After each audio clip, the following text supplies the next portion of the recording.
Supporting seminar paper ஒன்றில் வந்தது. சரியா? அப்போ அந்த கேள்வி எப்படி கேட்டிருக்காங்கன்னு சொல்லி பார்ப்போம். இது வந்து உண்மையா ஒரு எப்படி வரும்னு சொன்னால், ஒரு ஆரம்பத்தில் ஒரு சீப்பாட் வரைக்கும் கண் சம்பந்தமான கேள்வியை கேட்டுட்டு அதுக்கு பிறகு அங்கால ஒளியியல் கருவிகள் அதோடு சம்மந்தப்படுத்தி கேள்விகளை கேட்பாங்க. நாங்கள் ஒளியியல் கருவிகள் படிக்காததால நான் இப்போ கண் சம்பந்தமான கொஸ்டினை மட்டும் அதில் கட் பண்ணி அனுப்பி விட்டேன் எங்களுக்கு.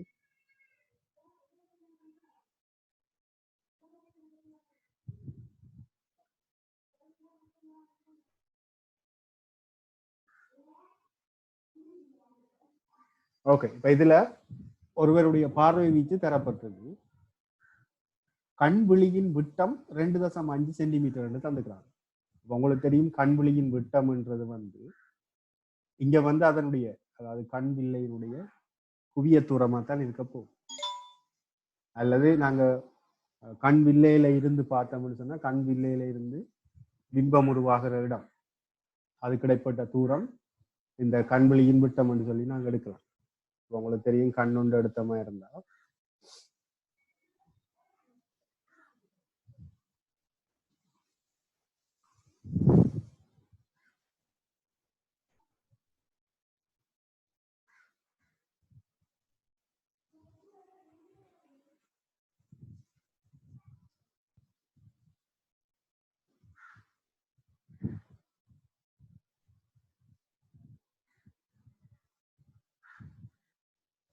அவன் சொல்ல வாரது விட்டம்னு சொல்லி இதுல இருந்து விழித்திரைக்கான தூரம்.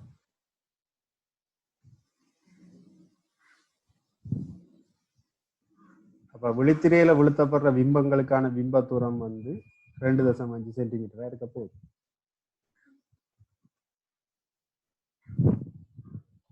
கேள்வி என்னன்னு சொன்னா, அவருக்கு தோற்றும் மிக கிட்டிய புள்ளியிலிருந்து விழித்திரைக்கு வரும் சரியான கதிரின் வரிப்படத்தை வரைக்கன்னு சொல்லி கேட்கிறாங்க. அப்ப கிட்டியது வந்து 50 சென்டிமீட்டர்ல இருக்கிற ஒரு பொருள்.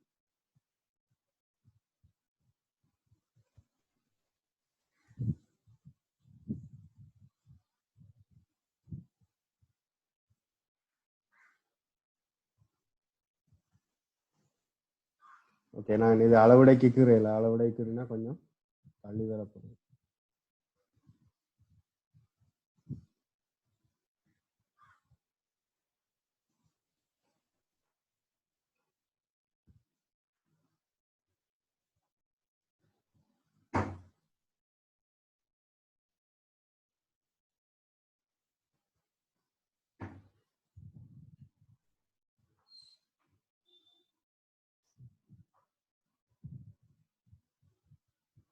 அப்ப 50 கிட்டி அண்மை புள்ளியில இருந்து வார ஒளிக்கதிர் வந்து விழித்திரையில விழுத்தப்படும். பார்வை வீச்சு காரணால கட்டாயம் பிம்பம் விழித்திரையில விழுத்தப்படும். அப்ப நீங்க இதுல இவ்வளவு விஷயமும் குறிச்சு காட்டணும். அவ்வளவு தூரத்துல பொருள் இருக்குது, இந்த கண் விழியில விட்டம், ஒளி செல்ற கதிரின் திரை அந்த திசை,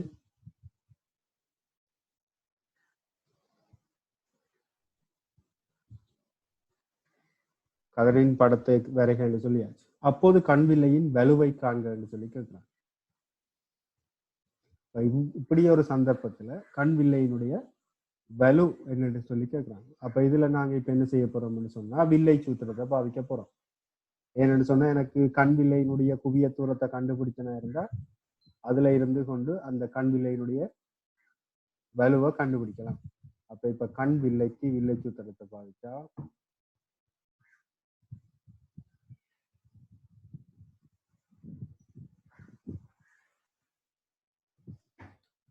ஒளி, இப்ப இதுல பாத்தீங்கன்னா இதுதான் ஒருக்கு வில்லையா தொழிற்பட போகுது. அப்ப ஒளியியல் மையத்தில இருந்து இங்க தூரங்கள் அளக்க போறீங்க, ஒளிவார திசை இந்த பக்கம், தூரம் அளக்கிற திசை ஒளியியல் மையத்தில இருந்து அளக்க போறீங்க, அப்ப இந்த பக்கம். அப்ப இங்க பொருள் தூரம் வந்து u பிளஸ்ஸா இருக்க போகுது, பிம்ப தூரம் வந்து ஒளி செல்ற திசையிலேயே தூரம் அளக்குறதால அவங்க வரப்போற பெருமானம் வந்து மைனஸா இருக்கு. கண் விலைக்கு 1/v மைனஸ் 1/u சமன் 1/f என்ற தொடர்பை பாய்.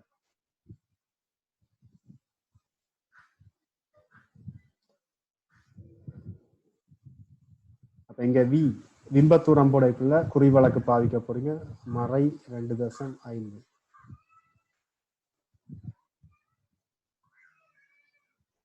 பொருள் தூரம் 50 சென்டிமீட்டர்.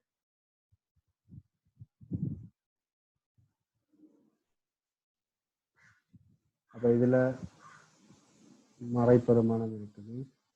ஓமசி 50 எடுத்தனா இருந்தா இங்க 20 வரப்போகுது. சய 20 இங்க சய 1.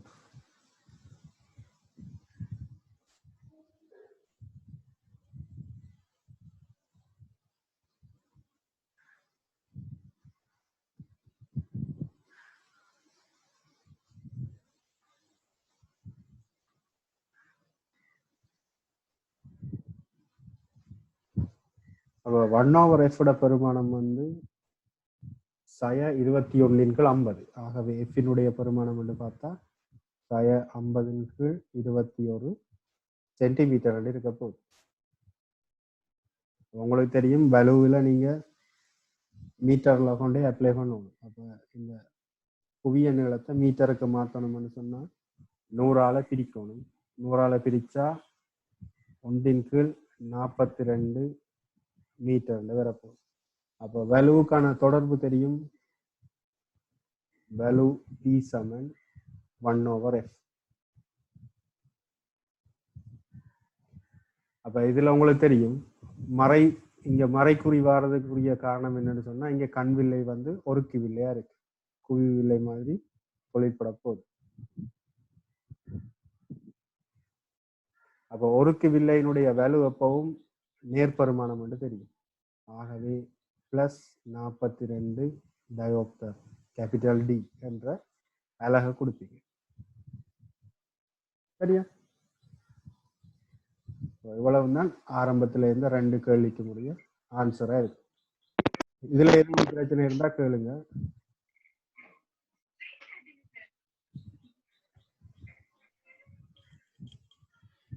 இல்ல பிரச்சனை இல்லாட்டி நாங்க அடுத்த கேள்விக்கு போலாம்.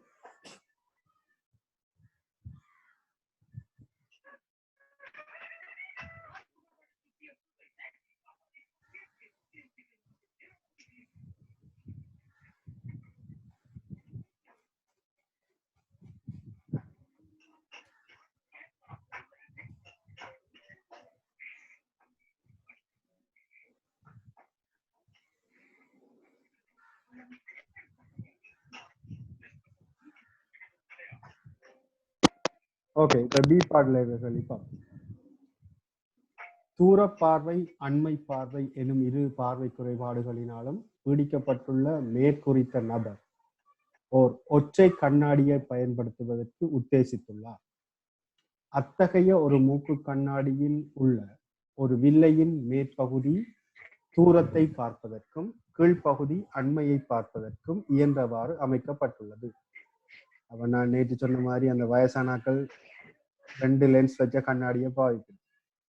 சரியா? இப்ப இதுல அவங்க சொல்றாங்க மேல் பகுதியை வந்து தூரத்துல இருக்கிற பொருளை பார்க்கறதுக்கும் கீழே இருக்கிற பகுதி வந்து அருகில இருக்கிற பொருட்களை பார்க்கறதுக்கும் பாவிக்கிறாங்கன்னு சொல்லி.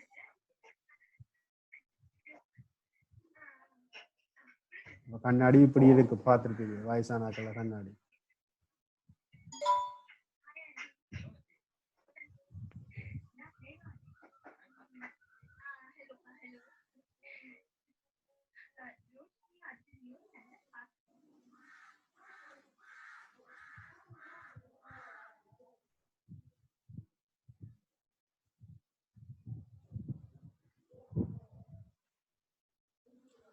மேற்பகுதி தூரத்தை தொலைவில் உள்ள பொருட்களை பார்க்கிறது, தொலைவான பொருள்.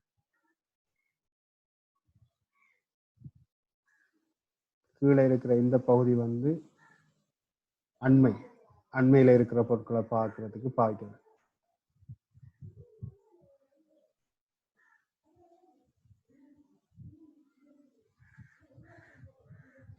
இதுல உங்களுக்கு தராங்க சாதாரண நபரின் தெளிவரை பார்வையின் ஒளிவு தூரம் வந்து 25 சென்டிமீட்டர்னு சொல்லி தராங்க. முதலாவது கேள்வியை பார்த்தீங்கன்னு சொன்னா இவ்வில்லையின் மேற்பகுதிக்குரிய வில்லையின் வலுவை காண்கன்னு சொல்லி கேட்கிறாங்க. மேற்பகுதியில் உள்ள ஆள் வந்து தொலைவில் இருக்கிறதான் பார்க்க போகுது. அப்ப இந்த மனிதனுடைய வீச்சு உங்களுக்கு ஏற்கனவே மேல தந்திருக்கு. அண்மை புள்ளி வந்து 50 சென்டிமீட்டர், செய்மை புள்ளி 400 சென்டிமீட்டர். அப்ப இவர் முடிவிலியில இருக்கிற ஒரு பொருளை பார்க்கணும்னு சொன்னா அந்த நீங்க அணிஞ்சிருக்கிற வில்லை என்ன செய்யணும்னா முடிவிலியில இருக்கிறவரை கொண்டு வந்து 400 சென்டிமீட்டர் தூரத்துல இருக்கிற மாதிரி காட்டினாத்தான் உங்களோட கண் வந்து இந்த தொலைவில் இருக்கிறால பார்ப்பேன். அப்ப அதுக்கேற்ற மாதிரி இப்ப வில்லை சூத்திரத்தை பாவிச்சோம்னு சொன்னா தொலைவில் இருக்கிற ஒரு பொருளை பார்க்கறதுக்கு வில்லை சூத்திரத்தை பாவிச்ச மாதிரி இருந்தா 1/v - 1/u = 1/f.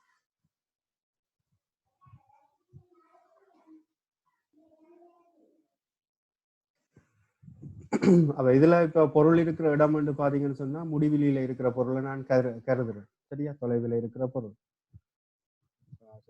பின்பத்துறம்டா இது 400ல வரணும். 400ல விழுத்தினா தான் அவரை உங்களோட கண் பார்க்கும். அந்த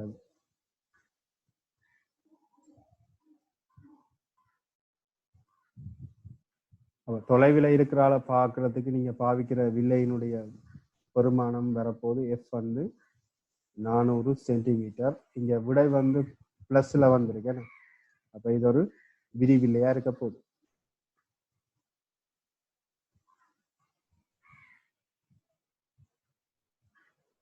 உங்கள்ட்ட கேட்டது வேல்யூ 400 சென்டிமீட்டரை மீட்டருக்கு மாத்தினா 4 மீட்டர்.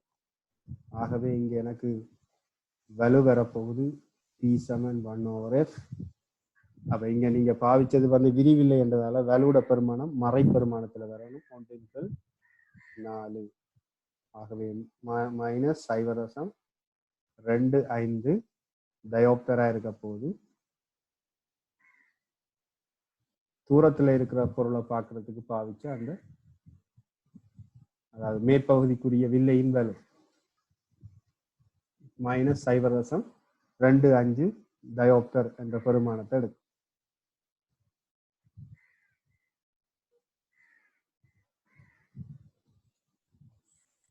சார் சொல்லு. இந்த பிஎஃப் வந்து நேர்மறை மாறி தான் இருக்குமா? Okay sir. அதாவது குவிவு வில்லைக்கு குவிய தூரம் மறை பெருமானமா இருக்கும், பலு நேர்பெருமானமா இருக்கும். குழிவு வில்லைக்கு குவிய தூரம் பிளஸ்ல இருக்கும், பலு வந்து மைனஸ்ல இருக்கும். Okay sir.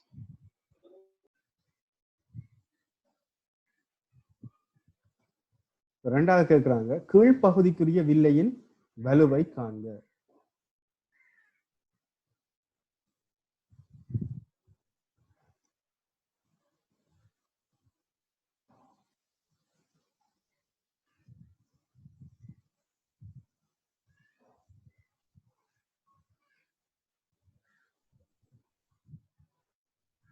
அப்ப அருகில இருக்கிற பொருள் சொன்னா நாங்க பார்ப்போம்.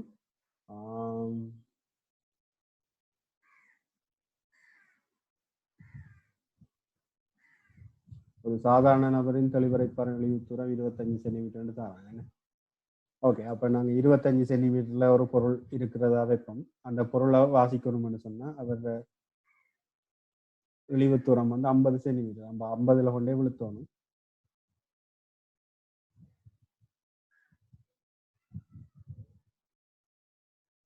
இங்க 50ல இருந்து 25 போனா சய 1/25.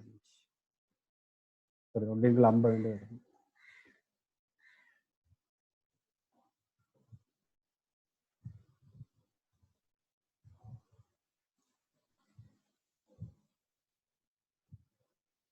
(1/f) வந்து மைனஸ்ல வருது. அப்ப நீங்க கீழே பாவிக்கிற வில்லை வந்து ஒருக்கு வில்லையா இருக்க போகுது. எஃப் வந்து -50 சென்டிமீட்டர்.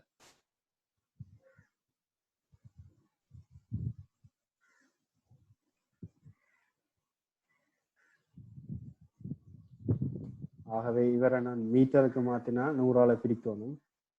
100ஆல பிரிச்சா 0.5. சார் சொல்லுங்க. எனக்கு அந்த ரெண்டு இதையும் கொஞ்சம் வசனமா சொல்ல முடியுமா சார்? எதடா? இந்த வில்லைகள் பண்ண வேண்டிய வேலை அது இந்த கணக்குல சொல்றீங்க? இந்த கணக்கு இல்லாட்டி ஜென்ரலா? இதுல என்னன்னு சொன்னாடா, இங்க ஒரு பார்வை வீச்சு ஒன்று தந்துக்கிறாங்கல்ல, 50 தொடக்கம் 400 சென்டிமீட்டர்னு தந்துருக்குறாங்க. என்று சொன்னாடா, இப்ப இது வந்து குறைபாடுடைய கண். சரியா? இப்ப அந்த நபர் என்ன செய்யலாம்னு சொன்னா, குறைபாடு இல்லாட்டி 25ல இருந்து முடிவெளியா இருக்கணுமா? நோயற்ற கண் இருக்கிறா. இப்ப நாங்க சாதாரணமா எங்களுக்கு ஒரு பிரச்சனையும் இல்லாட்டி எங்களுக்கு 25 சென்டிமீட்டர்ல தான் அந்த தெளிவான பிம்பு, அதாவது அண்மை புள்ளியா இருக்க போகுது. 25 சென்டிமீட்டரை விட உள்ளுக்குள்ள நீங்க பொருளை வச்சீங்கன்னா தெளிவா தெரியாது. கொமனா எல்லாருக்கும் அப்படித்தான். நீங்க சரியா நல்ல தெளிவா தெரியணும்னா 25, விளிவு தூரம் வந்து 25 அல்லது 25 விட கூடதான் இருக்கும். சாதாரண மனித கண்ணுக்கு 25 தொடக்கம் முடிவிலி, அண்மை புள்ளி 25 சென்டிமீட்டர், செய்மை புள்ளி வந்து முடிவிலி. முடிவிலி சொன்னா இப்ப விளங்க, நீங்க வானத்துல இருக்கிற நட்சத்திரங்களை எல்லாம் பார்க்கக்கூடிய மாதிரி இருக்கு. தொலைவில் இருக்கிற ஏதோ ஒரு பொருளை நீங்க பாக்குறீங்க. இது வந்து குறைபாடு இல்லாத கண்ணுக்கு. இதுல தந்தது வந்து குறைபாடு இருக்கிறது. அப்ப இவருக்கு என்னன்னு சொன்னா 50 சென்டிமீட்டர்ல இருந்து 400 சென்டிமீட்டருக்குள்ளதான் என்ன அவரால் பார்க்க முடியும்.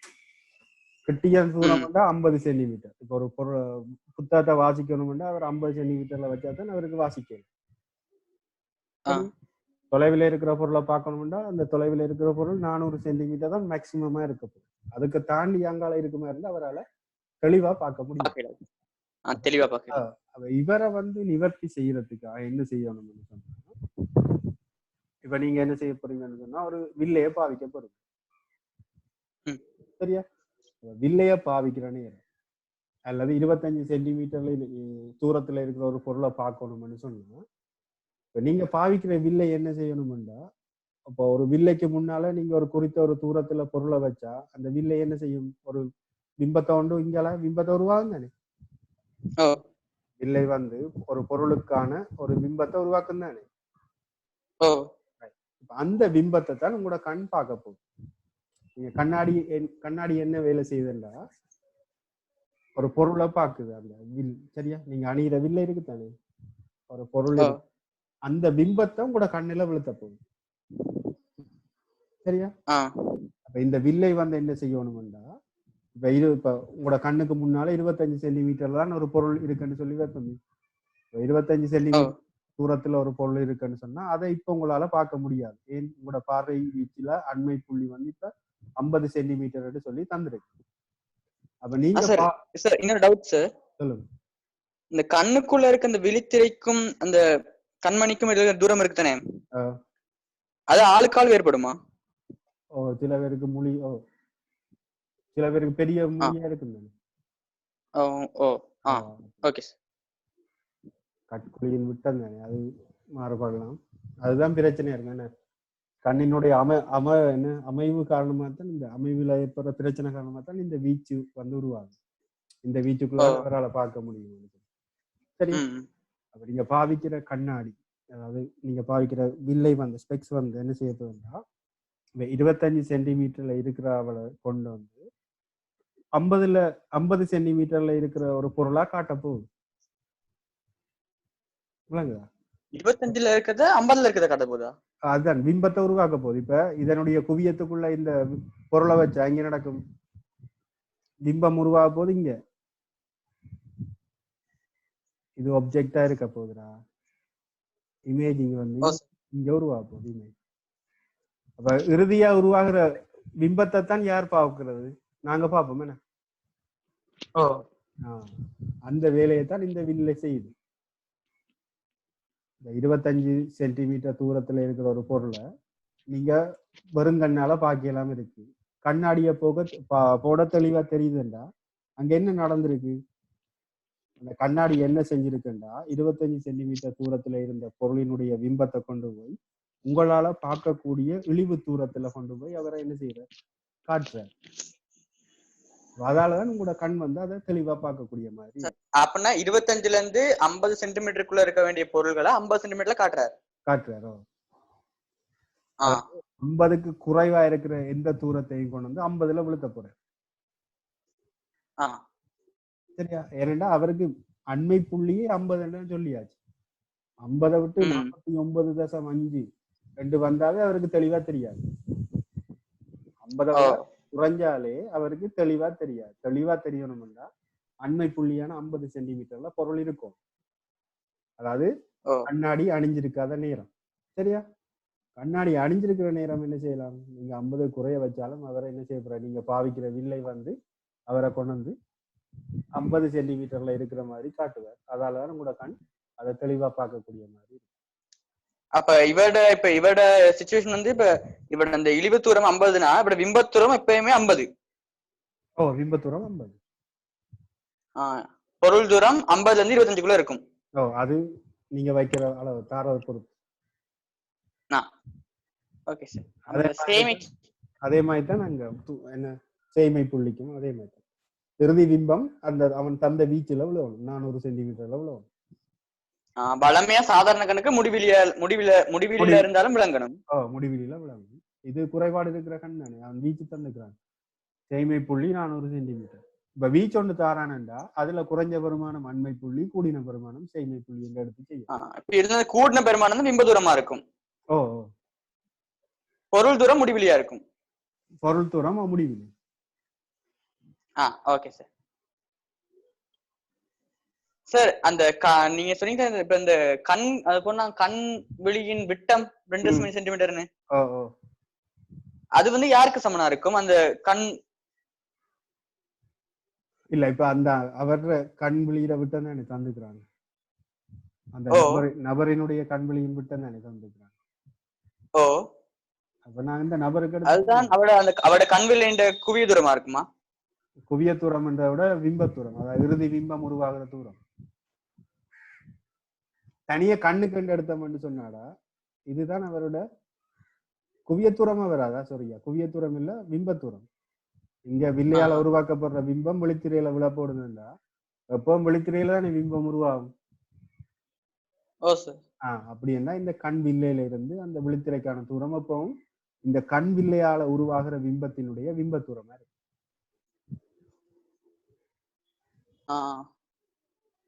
சார் இன்னொரு டவுட் சார். இப்ப கண்ணுல இருக்கிறது குவி விலை தானே? குவி விலையில வந்து நாங்க வந்து சமாந்தரமா ஒளிக்கற்றை செலுத்தினா போய் குவியத்துல ஒருங்கும். அப்ப ஒருத்தர் வந்து சேம் ஒரு முடிவில் ஒரு பொருளை பாக்குறாரு, சமாந்தரமா கற்றை வருது, விழித்திரையில அது விழுது அவர் பாக்குறாருன்னா அவருடைய கண்ணுண்ட குவிய தூரம் வந்து அந்த கண்குழிந்த விட்டமா தானே இருக்கும். இப்ப கண்ணுல இருக்கிற அந்த தசைகள் இருக்குத்தானே, தசைகள் வந்து இந்த கண் வில்லைய வந்து என்ன செய்யும்? சுருங்கி விரிய. அப்படின்னா உங்களோட குவிய தூரம் அங்க சேஞ்ச் ஆகுது. குவிய தூரம் மாறுமே தவிர கண் விழியில விட்டம் மாறுது இல்ல. கண்ணுல இருக்கிற என்ன தசைகள்? பிசு தசைகள் என்ன? சரி, என்ன தசைகள் அதை மாத்துது? இந்த வில்லையில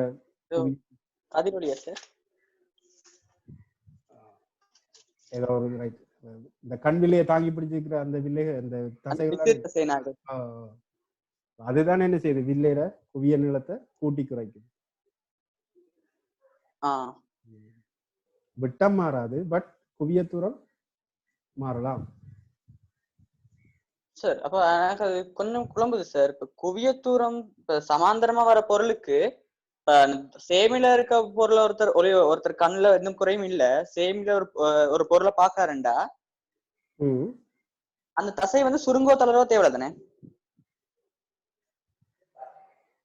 இப்ப நீங்க நார்மலா பக்கத்துல இருக்கிற பொருளை பார்க்கக்குள்ள ஒரு மாதிரி இருக்கும், தூரத்துல இருக்கிற பார்க்கக்குள்ள ஒரு வித்தியாசம். உங்களோட கண்ணுக்கு உங்களுக்கு தெரியாத வித்தியாசம். ஆனா நீங்க என்ன இப்ப கிட்ட உங்களோட கண்ணு கிட்ட வச்சு டோர்ச் அடிச்சு பார்த்திருப்பீங்க.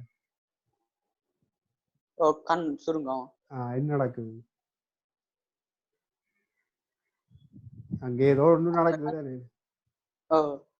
அப்ப அங்க வந்து குவிய தூரம் வந்து, அதாவது குவியம் என்ன சொல்றது, குவிய தூரம் மாற்றப்படுது. இப்ப கேமராவில ஜூம் இருக்குதானே, ஜூமை கூட்டி குறைக்கிறோம் தானே. அது எதை வச்சு கண்டுபிடிச்சாங்க? கண்ணை வச்சு தானே கண்டுபிடிச்சாங்க. கண்ணோட தொழிற்பாடானே அங்க நடக்குது. அத மாதிரி தானே கேபிசி தசைகளால சுருங்கி விரியுது, அவ்வளவுதான். Okay sir. Okay, thanks.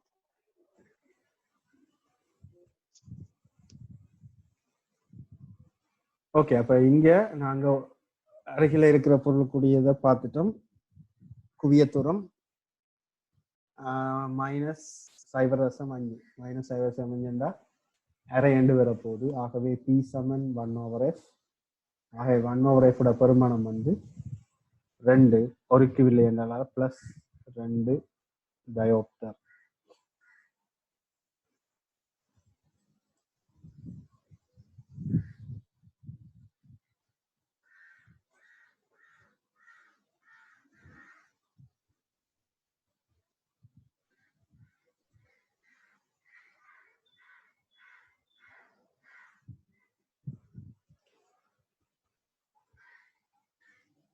Okay, C பாட்டை பாருங்க.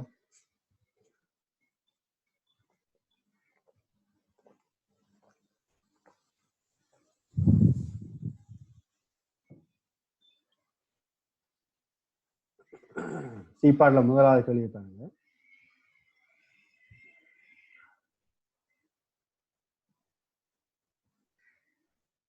கண்ணாடி அணியாத போது இவருடைய கண்ணுக்கு முன்னால் 50 சென்டிமீட்டர் தூரத்தில் இருக்கும் 2 சென்டிமீட்டர் உயரமுள்ள ஒரு பொருள்.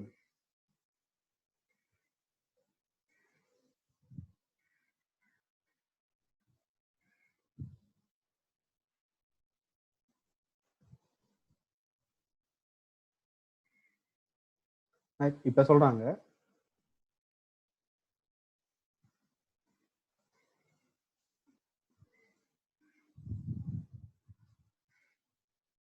கண்ணாடி அணியாத போது இவருடைய கண்ணுக்கு முன்னால் 50 சென்டிமீட்டர் தூரத்தில் இருக்கும் 2 சென்டிமீட்டர் உயரமுள்ள ஒரு பொருளின் பிம்பம் ஏற்படுவதை காட்டும் கதிர் வரைபடத்தை வரைக. அப்ப இது உங்களுக்கு சாதாரணமாக தெரியும்.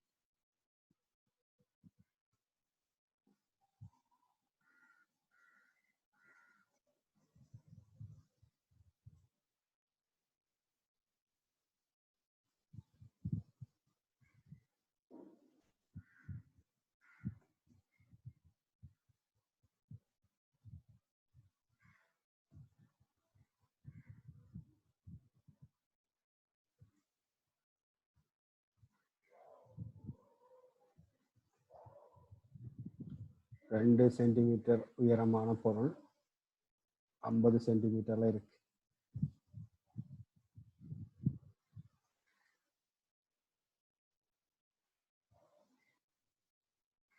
இதுல இருந்து வர கதிர் வந்து இங்க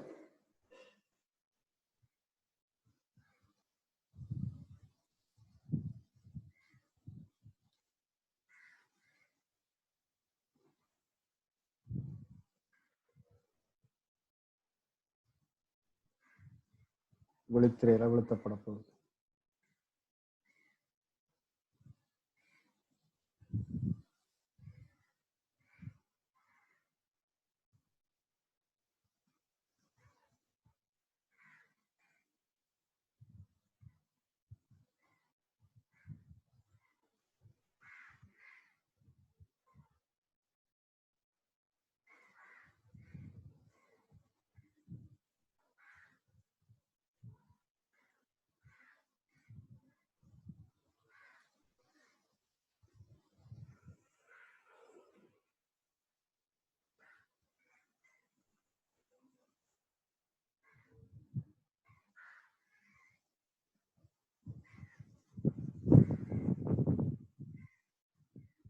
இதுல நீங்க கட்டாயம் விழித்திரையில பிம்பம் உருவாகிற மாதிரி காட்டணும். ஏனென்றா பொருளை வந்து 50 சென்டிமீட்டர் தூரத்துல வைக்கிறாங்க. 50 சென்டிமீட்டர் தூரம் இவர அண்மை புள்ளி. அப்ப அண்மை புள்ளியில வச்சிருக்கிற பொருளோட பிம்பம் வந்து உங்களுக்கு தெளிவா தெரியக்கூடிய மாதிரி இருக்கும். இந்த பொருளினுடைய உயரம் உங்களுக்கு 2 சென்டிமீட்டர் தான். கதிர் வரைபடம் மூலம் காட்டியாச்சு. இரண்டாவது கேள்வி கேட்கிறாங்க, கண்ணில் எதிரமைக்கும் கோணத்தின் பெருமானத்தை ஆரியனில் காண்க என்று சொல்லி கேட்கிறாங்க.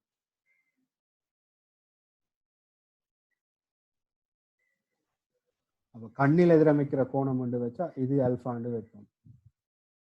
இந்த அல்ஃபாவை ஆர்ஏஎன்னு சொன்னா ரேடியன். இப்ப 180 பாகை என்று சொன்னா நாங்க ரேடியன்ல கொடுப்போம் பை என்று சொல்லுவோம். By radian. அத மாதிரி ரேடியன்ல கேட்குறாங்க. இதுல வேணும்னா நீங்க tan அல்ஃபா சமன் எதிர்பக்கத்தின் கீழ் அயல் பக்கம் வந்து கண்டுபிடிச்சு அல்ஃபா வந்து மிகச்சிறிய கோணம் என்றதால tan alpha nearly equal to அல்ஃபான்னு எடுக்கலாம். சரியா? tan அல்ஃபா சமன் எதிர்பக்கத்தின் கீழ் அயல் பக்கம்.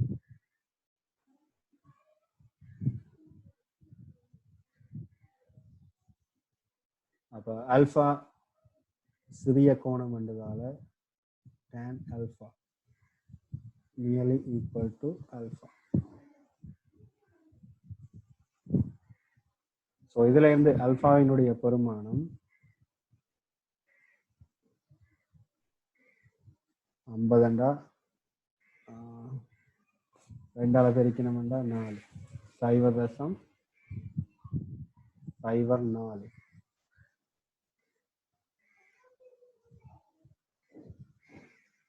ரேடியன் என்று வரும்.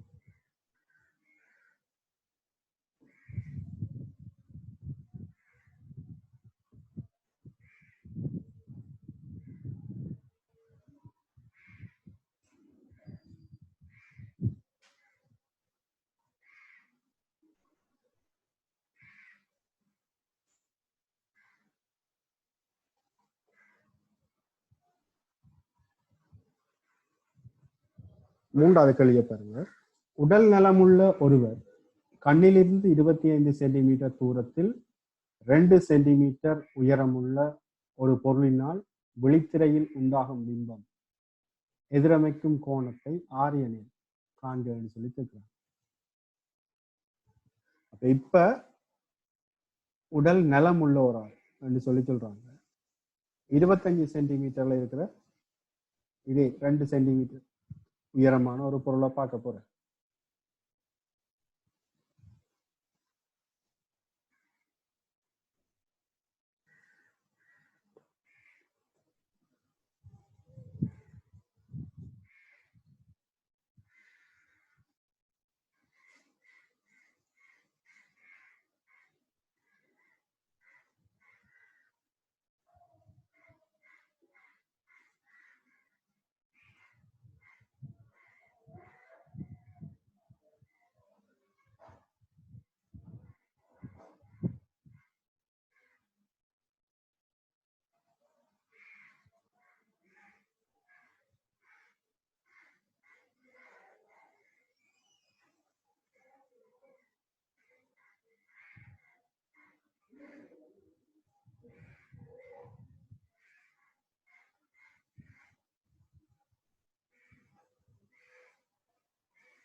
இந்த கோணத்தை நான் இப்ப அல்பா டேஷ் என்று போடுறேன்.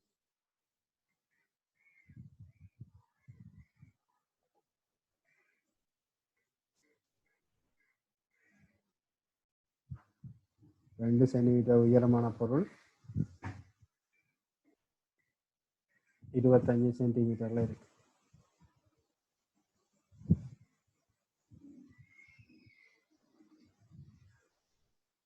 ஆகவே tan அல்பா டேஷ் எதிர்பக்கத்தின் கீழ் அயல் பக்கம்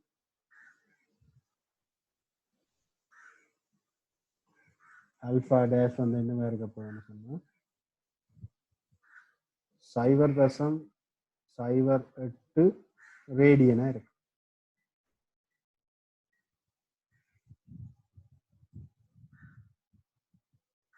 அப்ப இதுல பாத்தீங்கன்னா உடல் குறைபாடுடைய ஒரு கண் குறைபாடுடைய ஒரு ஆள் அல்பாவில் பார்க்கிறவர் உடல் நலம் முக்கியம், அதாவது கண் எந்தவித பிரச்சனையும் இல்லாதால் அல்பா டேஷ்ல பார்க்கிறேன். அப்ப இங்க அல்பா டேஷ் தான் அல்பாவோட பெரிதா இருக்கு.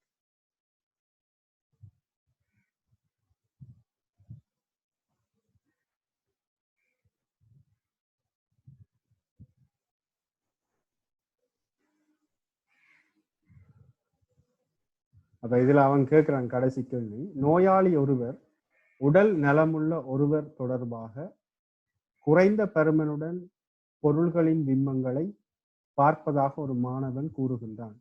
நீர் இதனுடன் இணங்குகிறீரா? விளக்குக. நோயாளி ஒருவர் உடல் நலம் உள்ள ஒருவர் தொடர்பாக குறைந்த பருமனுடன் பொருட்களை பிம்பங்களை பார்ப்பதாக சொல்றேன். அப்ப இங்க அல்பா வந்து கிடையச்சோட ஆக்குற கோணம். அப்ப அல்பாவினுடைய பெருமானம் அல்பா டேஷை விட சிறிதாக இருக்குது. அப்படி என்று பார்க்கிற நேரம் நாங்க உருப்பெருக்கத்துக்கான சமன்பாடு தெரியும். m சமன் h1/h, அதாவது பிம்ப உயரத்தின் கீழ் பொருள் உயரம். இங்க உருவாகின பிம்ப உயரத்தை நாங்க h1 வைப்போம்.